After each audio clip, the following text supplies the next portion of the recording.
Hello, Alex here, and in this video I want to talk about two back-to-back weekend trips where I was shooting infrared film out at the west coast of Ireland up and down the Atlantic with friends using Kodak's Aerochrome 3 and HIE films. Let's get into it.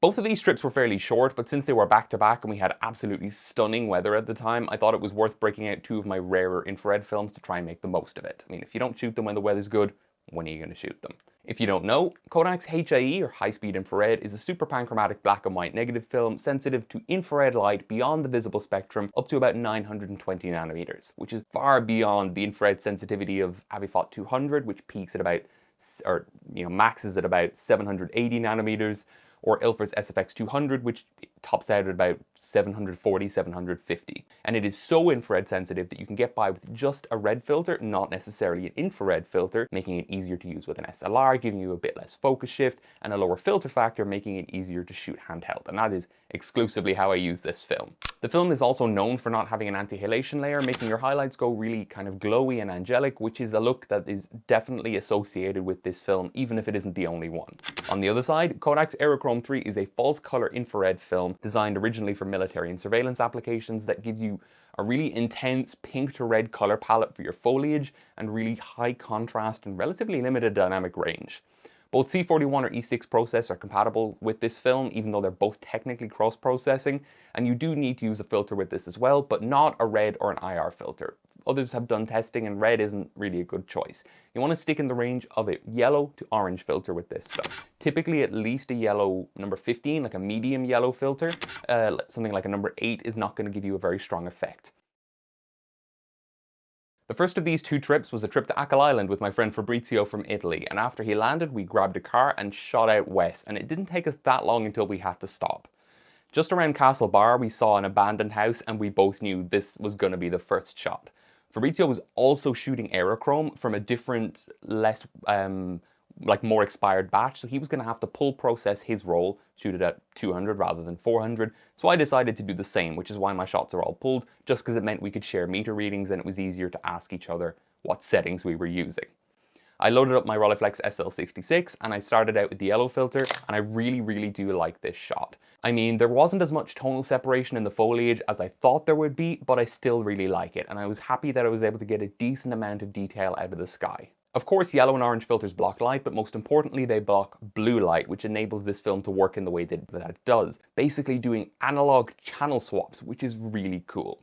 The yellow forming layer is sensitive to green light rather than blue, and the magenta forming layer is sensitive to red light rather than green, and it's the cyan forming layer that has that intense infrared sensitivity up to about 920 nanometers, and that's what gives you your shifted altered color palette, and the fact that this was possible chemically is just really interesting to me personally.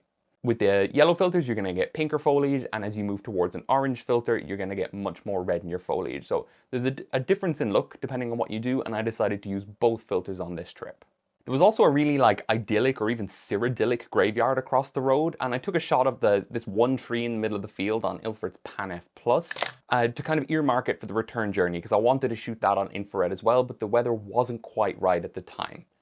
This is, officially a video about the infrared film, but I am going to sprinkle in some other photos from the trip just because. And though it is mainly because I wanted to show a lot of the pictures from these trips, it's also because there isn't that much infrared photography in the first third of the videos. It really does ramp up after that, but I was being a bit more cautious in the beginning. We had to stop for food at some point, but we were getting a bit stuck for time and we're going to be late getting to the accommodation, so we found a traditional Irish fish and chip shop where it was fine. Fabrizio got a tourist checkbox ticked off and it hit the spot. When we were heading further out west, we weren't actually staying on or at Achill Island. We were staying a bit further north towards Bunmore. And as we kind of hit the connection between the mainland and the island, the weather started to look really incredible. So we actually ended up stopping to catch some sunset photos. And I ended up shooting them on Ilford's Pan F Plus rather than on the Aerochrome because the dynamic range was way too high.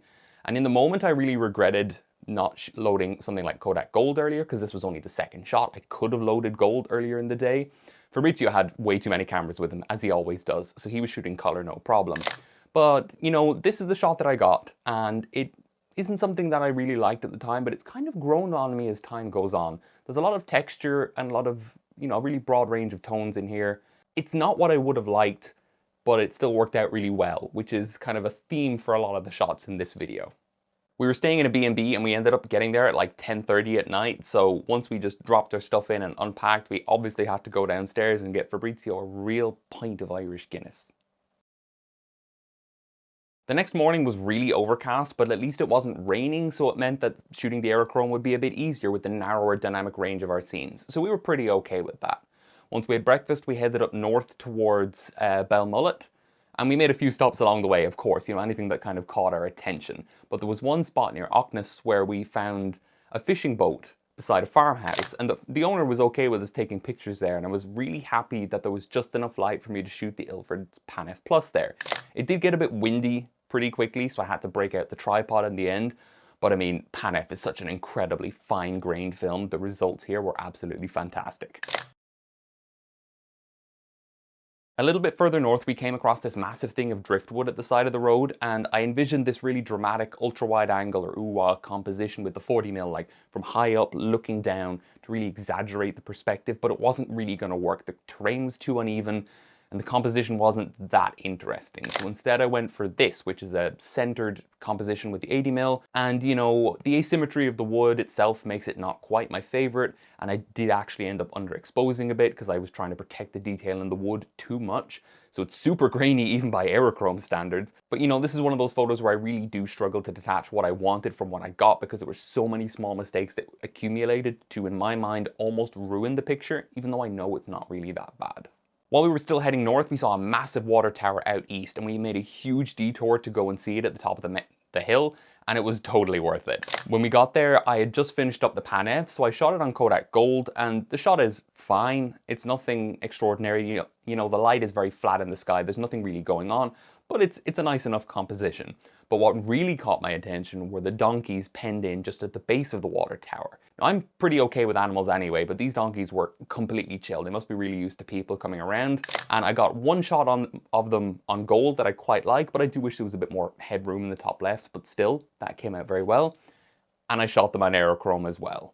I did overexpose this one a bit just because I wanted to protect some detail in the donkey's fur, and I shot this with the yellow filter again rather than the orange filter. I wanted to do the orange filter this time, but there just wasn't enough light to shoot this handheld, considering that the donkeys were moving around. Even so, you know, the sky was a flat featureless white void anyway, so blowing out the highlights wasn't really a problem, and I'm still really happy with how this shot came out, all things considered. From Belmullet, we headed out northwest to the Erris Head Loop walk, which was a really fun walk, but it was hella windy and the weather was getting pretty bad at that point. I got exactly one photo before I realized that I had left my bag with all my film back in the B&B. So I was done, because I only had the one camera with me at that point. I just enjoyed the walk, walking through the sheep up and down the cliff walk, and we didn't do the whole thing because the weather was getting pretty bad. So we called it after a while, but Fabrizio did get one of his better shots from his Aerochrome roll here. Just imagine the shot that I took, but pink. After that, we spun back down by the hotel or the B&B so we could freshen up, shower because we were pretty wet, and reload our cameras, clean everything, and make a plan for the afternoon. The forecast was supposed to be a bit better, but we weren't too sure, so we decided then we were just going to head back south and back out towards the island. When the rain had stopped, it was really densely foggy everywhere, like almost Silent Hill kind of territory, so I loaded up a roll of Lomochrome red scale in the Zeiss Icon, and I don't actually have any of these photos because when I got back, this was the first roll that I developed, and the C41 kit that I had previously mixed had died while I was on this trip, so that sucks.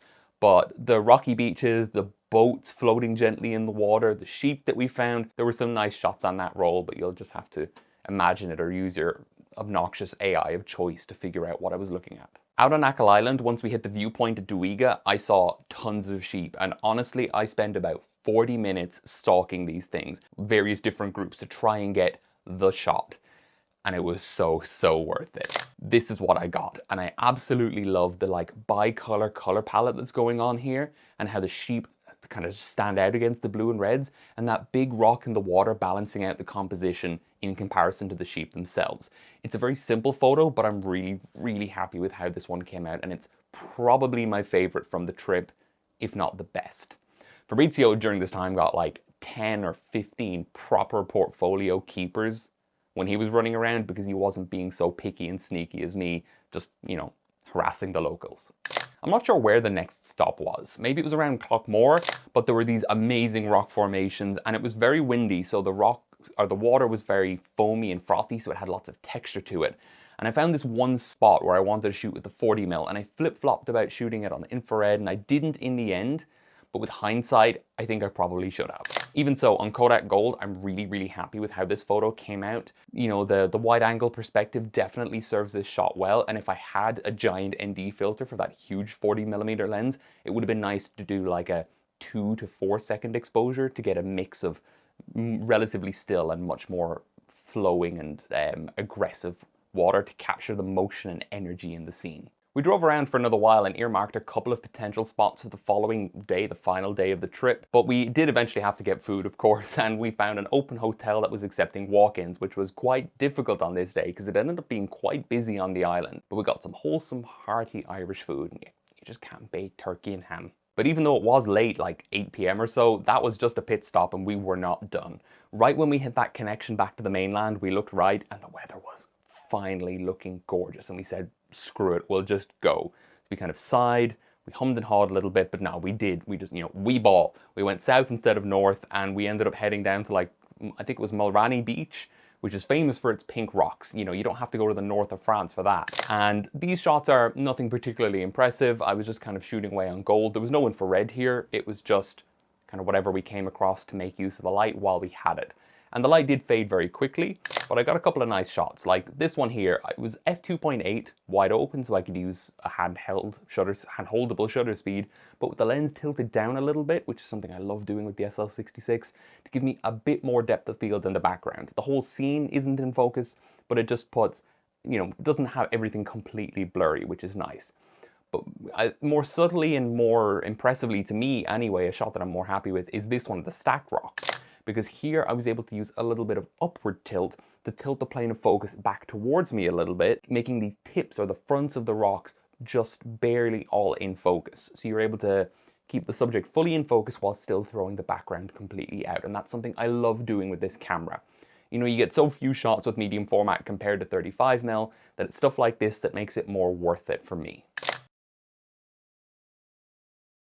From there, we ended up making a stop at Newport, back on the way to the B&B, where the viaduct was actually quite well lit. And it was a nice scene. It was, you know, properly blue hour, because I really like how the sun stars add a bit of contrast and pizzazz to an otherwise fairly flat scene. But that was us for the night. We got back to the B&B and we crashed hard. We both woke up in desperate need of caffeination, and once we packed up and checked out of the B&B, we were not heading east to Dublin, we were heading west to Achill Island. And if you only know one thing of Achill Island, it's Keene Beach. It's the one beach, and that's where we headed. But of course, we didn't make it there without making a stop. So once we got to Dua Beach, I loaded up my roll of Kodak HIE, finally, and I really started blasting a bit here. I got a couple of really nice shots of the sheep, a couple of surfers and that kind of thing, and the really harsh, almost midday light served this scene really well, and I was very happy with them. This roll is from one of my more like cooked and heavily expired batches, but even so, I really like the look in spite of the fairly obnoxious grain. It just kind of works in a really gritty way. When we actually got to Keene Beach, we drove all the way down and then drove back up the hill because I wanted to redo one of the shots that I'd taken with my GFX when I was there before with Mark and Kieran.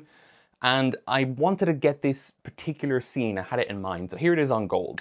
I wanted to get a lot lower and a lot closer so that foreground rock would be way more prominent in the scene, just to give a bit more drama and perspective. You know, I love that ultra wide look and I was really leaning into that on this trip. I was using the 40mm quite a lot actually. But unfortunately, you know, as much as we joke about the way I climb like a gremlin when I'm out doing photography, I'm not stupid. And if I went any lower or tried to get any closer, I probably would have fallen. And there was a really steep drop just below where I had the tripod set up, so there was no way it was going to be possible. This is the best I could get, and it, again, isn't what I wanted, but I'm actually a lot happier with this than I was with a lot of the other shots. And even though I had some technical difficulties shooting it, I did end up shooting it on Aerochrome as well. Shutter like an idiot. 3, 2, 1. I used a little bit of downward tilt here to get as much of the scene in focus as possible at just f8 because it was decently windy and I was worried about motion blur, and it doesn't reach all the way to the background, but I'm still really happy with how this one came out, all things considered. So with 5 shots done on the roll of Aerochrome and knowing that we were going to be hiking up the mountain across from Keene Beach at that point, I just decided to put the SL66 away and call it a day there and focus on the HIE. Fabrizio had just finished his roll of Aerochrome at this point as well, and he was beaming with joy. But it was kind of the perfect time to change as the good light started to fade, and though it was still bright, it was very cloudy, so it was a good time to load up some black and white on one of his cameras. It was at this point that I dared to put a photo on my Instagram story talking about shooting infrared here, and I got flooded with messages about how infrared light comes from the sun and you can't shoot infrared in the rain and it's not going to work and you're wasting rare film and how dare you. And you know, Richard Moss says hi, but a lot of these shots came out really nicely, all things considered. The low contrast worked well in spite of the crunchy nature of the film, and the glow was actually something I was really impressed with. I was shooting at like a 15th of a second at f2.8, f4, so not too bad, all things considered. There were a lot of ruins on this hike, actually, up to the top of the mountain, which were, you know, some were very impressive, some that I really enjoyed taking pictures at, one of which Fabrizio stole my composition, but anyway. And there were others that we couldn't actually get to, they just weren't accessible, at least in any reasonable way, without much more serious gear than we were wearing. Once we hit the western edge overlooking the Atlantic, I tried to get a couple of shots with foreground detail and crashing waves in the background, and some of them didn't work too well, but this one I do like, and I got a couple of nice shots up at the peak. We ended up, we said, hanging out at the top of the peak for a while, which was just a nice way to say we were taking a break because we were both tired, before we eventually saw the clock, and it was like 3:30 at that stage, and it was going to take us a while to get back down, and we had to get going in order to get back to Dublin at a reasonable hour.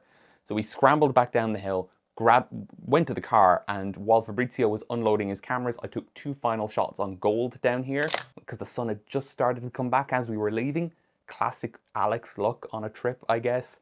And then we just finally hit the road and made our way back to Dublin. There was no other drama on the way back. We did stop and get that one tree from the start of the trip on HIE at the graveyard. That worked out very nicely, actually. But that was kind of it, beyond just saying goodbye to Fabrizio, who had to fly back home the next morning. The second of these trips was a day and a half down in Kerry. Kieran is from Kerry, so he invited me down for a weekend considering how good the weather was, and yeah, absolutely. I was shooting way too much stuff, like way too many films and formats at this time, and I'm really impressed that I didn't mix anything up or ruin any photos. I was shooting all sorts of different bits and pieces, and Kieran was of course shooting his M4 II with his 35 Summicron, and statistically, probably Kodak's Pro image. When I met Kieran, the sun was well out and the clouds were incredibly fluffy. It was so perfect. We were slowly meandering towards Dingle, but we had tons of time for stops. Oh, and stops we made. I switched out the yellow filter for the orange filter here for Aerochrome, both for the change in scenery, but also because there was plenty of light. And even though this one is very monochromatic in its foliage, I do still really like the composition and the layering going through the scene from the foreground to the background. We pulled in around Bean Bawn to shoot some interesting rock formations with a lighthouse in the background, and the lighthouse basically doesn't appear in either of the shots that I took because they were both on really grainy films. But I definitely spent too much time worrying about my composition and not worrying about my metering. And I was more concerned about having the tripod be stable and not thinking too much about the actual shot. In the end, both the shots were severely underexposed because I was trying to protect the sky quite a bit, and yeah, the Phoenix shot handled the underexposure better, which is really saying something. That's the other thing. At this part of the trip, I was testing Phoenix in 120, so I was using the Aerochrome as like a distraction to make sure Kieran wasn't suspicious of why I was taking so many double shots.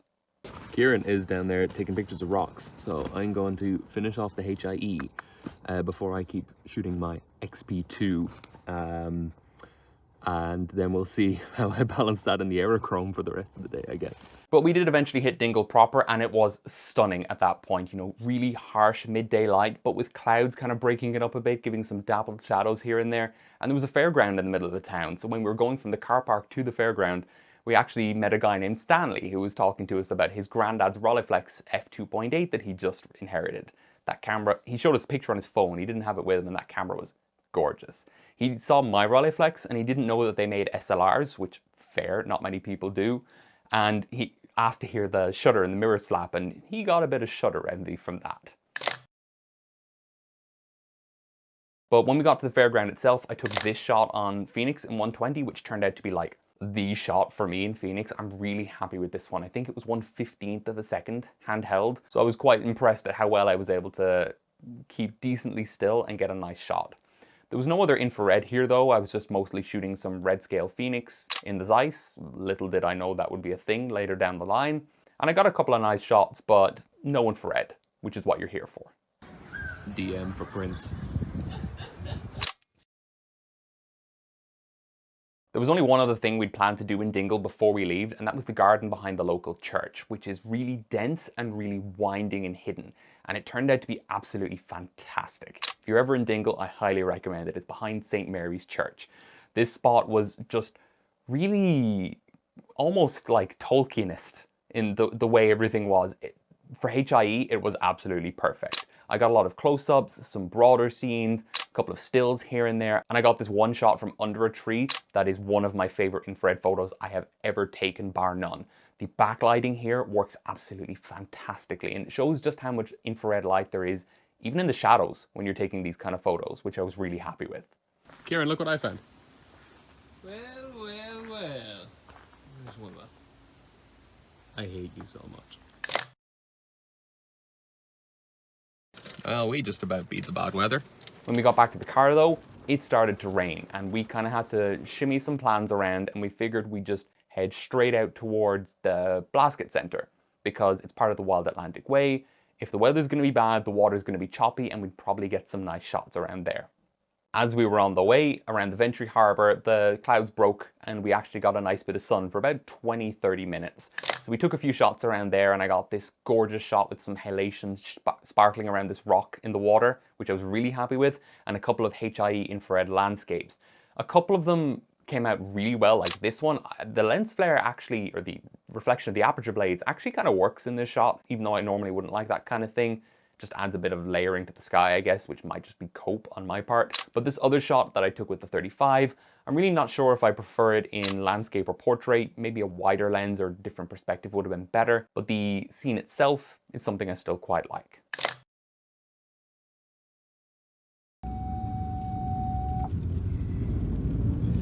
Time of death, 1848.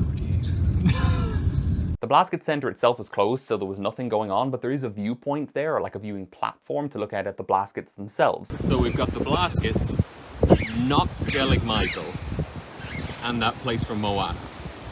We headed up there and I got this one shot that I really liked actually with Phoenix in 120. This was at f8 or f11 with the tripod, but I tilted the lens upwards to throw the background a little bit out of focus, balancing sharpness and depth of field in, again, a way that's really useful for me with medium format, just to kind of make it feel a bit more worth it. And still, this low contrast scene with the fairly muted colors paired really nicely with Phoenix. And from there, still no infrared because it was a bit too risky at this point. I headed down along the rocks and I was climbing for like 40 minutes to try and get what I settled on with this shot of a lot of rocks in the foreground and the Blaskets themselves in the background. I'm really happy with how this came out in the 6:4:5 format. 4:3 is an aspect ratio that I really like. And if square wasn't going to work, I'm really glad that this came out. From then though, the rain suddenly came down very, very hard, and it was a scramble to get back to land and for me and Kieran to pack up our bags and just get back to the car, and we were soaked by the time we got there. So we kind of abandoned our evening plans and just did a loop around the peninsula back to Kieran's place, and we made 2 more stops, but both times we were like, the light isn't very good and the rain was way too heavy anyway, so there was no way we were going to be taking more pictures. So in the end, we just went back to his place and got Chinese takeout and did exactly what you would expect. Threw stupid film jokes and puns back and forth at each other until we tired ourselves out like the children that we are. First things first, Kieran brewed us some absolutely amazing coffee. The guy really knows his coffee, and once we packed up, we headed out and found a coffee van where we got even more coffee and the most disease-inducing, alleged thick cookie thing I've ever seen in my life. And I have no idea how I completely forgot to mention this part of the trip in the video, but we made a stop at the Ladies' Viewpoint in Killarney. The walk here was pretty nice. There weren't too many tourists there at that time of day. We did get there quite early. And I shot it on Aerochrome, which worked out quite nicely, but It's a bit too monochromatic. There isn't enough contrast like against the sky, like with one of the other shots. So I'm not the biggest fan of this one. But then after I'd kind of wrapped up more or less, the really good like God rays of light came out and I got this shot on HIE, which I think works much better. There's a lot more contrast and that glowy angelic look of the HIE really kind of shines with this viewpoint here. It is a very basic touristy shot, but I think I did a good job with the black and white shot here. Our plan for the morning was to head out to the Avoca Cafe and just stop wherever we felt like on the way. And we made one stop at the Lusconach Loch. That's hard to say that 10 times faster, where I got probably my best photographs from the trip. This one I'm very, very happy with. This is with my 50 almost wide open, thanks to the 1/2000th of a second max shutter speed on my camera. But I also shot it on Aerochrome, and I ended up shooting this doubles, like twice, just to make sure I really got the shot, because it turns out there was motion blur the first time. The camera was so low down to get this shot that like I was supporting it with my hands and my fingers were in the water. So I was terrified that there was going to be a splash and the camera would be ruined. But I am so happy I got this shot. It is absolutely perfect. It's at like f4.8, halfway between f4 and f5.6, and it came out so well. This shot is genuinely one of my best infrared shots. Certainly, probably my best Aerochrome shot I have ever taken. Just as we got to Avoca, I'd finished up the roll of HIE, so I loaded up a roll of Phoenix, and Kieran borrowed my 50mm then, and you can't really deny that the chrome nose 50mm Nocton looks good on that M42, you know, chrome nose gang for life. And from there, the weather was a bit mixed, but we were well fed at that point, so we didn't really mind. You know, the weather was genuinely flip-flopping every 10 minutes. 1 minute, it was absolutely stunning. The next, we were slowing down and, you know, kind of peeking over the dashboard to try and see the road. It was kind of crazy. But that led to a couple of nice shots that I was able to get on Phoenix, like this one of the cyclist who pulled in at a similar point to us under this thick canopy of trees.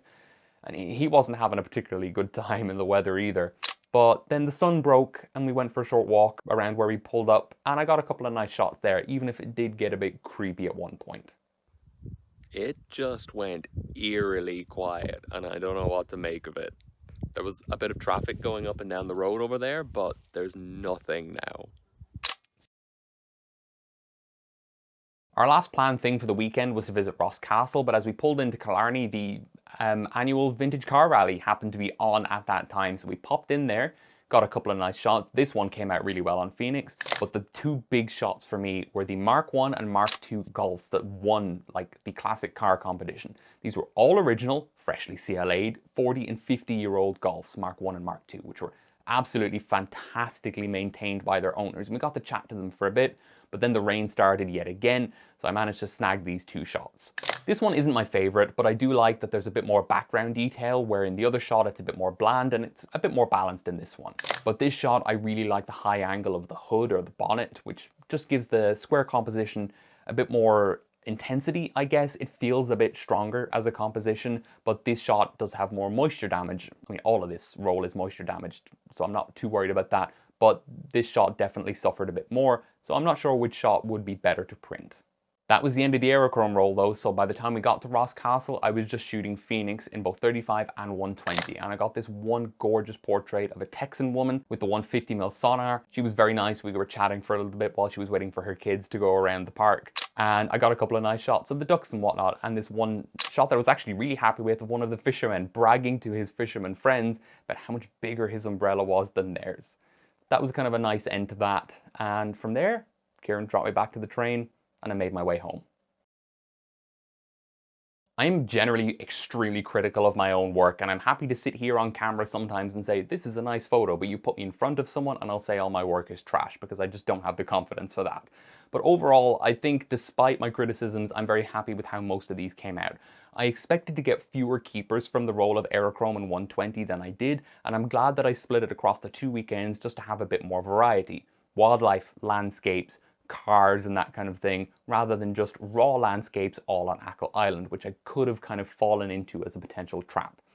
I do wish that I had only shot the last shot of the Golf, not the first one, not the 645E one, and I had shot the ultra wide angle rock shot, the one that I shot on gold on Aerochrome instead, but c'est la vie. I can always go back and shoot it on something else. The HIE, of course, came out really well. I'm quite familiar with that stock at this point. I think I've shot 4 rolls, including that one. And yeah, decently good results. That particular roll was quite cooked, but I'm learning how to massage it in post and get decent results out of it. Having these 2 trips back to back, they do still feel like one giant trip as far as I'm concerned, just with different people accompanying me. And I'm very lucky to have the friends that I have, let's be honest. You know, being able to do these trips as often as I can all around Ireland and, you know, abroad as well, I'm very grateful for that.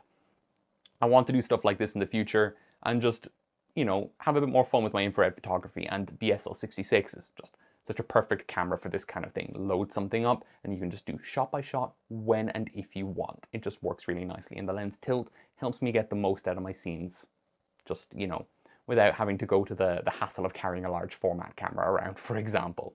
If I have to pick a single photo from this trip to be my favorite, it's probably the sheep. I do think the single flower on the rock is probably a better, more interesting photo, but for me, the amount of effort that went into it makes the sheep photo much more rewarding. And I think I kind of just like the color palette a bit better, and it being a bit darker, a bit less overexposed, just makes it a bit more, I don't know, dreary and kind of bleak, while also bright and intensely colored, I guess, at the same time. I don't know. But that's all I have to say for this video, so stay safe, and bye-bye for now. If you don't already, follow me on Instagram at Shaka1277 for new pictures every day. If you liked this video and enjoy what I do on the channel, please consider subscribing or checking out my Patreon, where the tiers start at just €1 per month.